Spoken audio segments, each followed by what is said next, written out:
ഇന്നത്തെ വീഡിയോ ഒരു what 18 video ആണ് കേട്ടോ. രാവിലെ എണീറ്റ് ഫ്രഷ്നപ്പായി ഞാൻ ഫസ്റ്റ് ചെയ്യുന്ന കാര്യം ഒരു ബോട്ടിൽ വെള്ളം കുടിക്കുക എന്നുള്ളതാണ് കേട്ടോ. അത് പതിവാണിപ്പോൾ. പിന്നെ രാവിലെ ബ്രേക്ക്ഫാസ്റ്റിനായിട്ട് ഞാൻ ഉണ്ടാക്കിയിട്ടുണ്ടായിരുന്നത് ദോശയായിരുന്നു. ദോശയ്ക്ക് കോമ്പിനേഷനായിട്ട് നല്ല തക്കാളി ചമ്മന്തി ഉണ്ടായിരുന്നു കേട്ടോ. രാവിലെ പിന്നെ ബ്രേക്ക്ഫാസ്റ്റ് അതൊക്കെ കഴിച്ചു. ലഞ്ചിന് ഞാൻ കൊണ്ടുപോയിട്ടുണ്ടായിരുന്നത് ഗീ റൈസും പനീർ ബട്ടർ മസാല കറിയാണ് കേട്ടോ. അതുമാത്രമല്ല എനിക്ക് ലഞ്ചിന് കറി ഉണ്ടായിരുന്നത് ബാക്കി എൻ്റെ കൊളീഗ്സൊക്കെ കൊണ്ടുവന്ന മാമ്പഴ പുളിശ്ശേരി, അവിയൽ, സാമ്പാർ, ചിക്കൻ കറി തുടങ്ങിയ എല്ലാ കറികളും ഉണ്ടായിരുന്നു കേട്ടോ. ഉച്ചയ്ക്ക് അതൊക്കെ കൂടി ലഞ്ച് കഴിച്ചു. ഇന്ന് എനിക്ക് ഈവനിങ് ഷിഫ്റ്റ് ആയിരുന്നു. അപ്പോൾ അതിന് ശേഷം ഒരു 6:30 ആയപ്പോൾ ഞാനൊരു കോഫി കുടിക്കാമെന്ന് വിചാരിച്ചു. ഒരു കോഫിയും പിന്നെ ഒരു ചീസ് ബിസ്ക്കറ്റ് ഉണ്ടായിരുന്നു. പിന്നെ അത് കഴിച്ചു.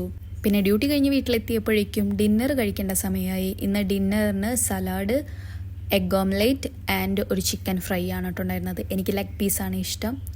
പിന്നെ അതും മൂന്നൊക്കെ കഴിച്ചു. ഡിന്നർ അവസാനിപ്പിച്ചു. ഡിന്നറിന് ശേഷം ഒരു ഓറഞ്ച് കഴിച്ചു. അങ്ങനെ ഓറഞ്ച് കഴിച്ചിട്ട് മധുരത്തിൻ്റെ ക്രേവിങ്സ് മാറാതായപ്പോൾ ഞാൻ വാങ്ങിച്ച് വെച്ചിട്ടുണ്ടായിരുന്ന ചോക്ലേറ്റ് എടുത്ത് അതിലെ 2 ഫ്ലേവറും കഴിച്ചപ്പോൾ എനിക്കൊരു സമാധാനം കിട്ടി. അങ്ങനെ സക്സസ്ഫുള്ളി ഇന്നത്തെ എൻ്റെ വാട്ട് 18 ഡേ കംപ്ലീറ്റ് ആവുകയാണ്. അപ്പം അത്രയേ ഉള്ളൂ. ബൈ.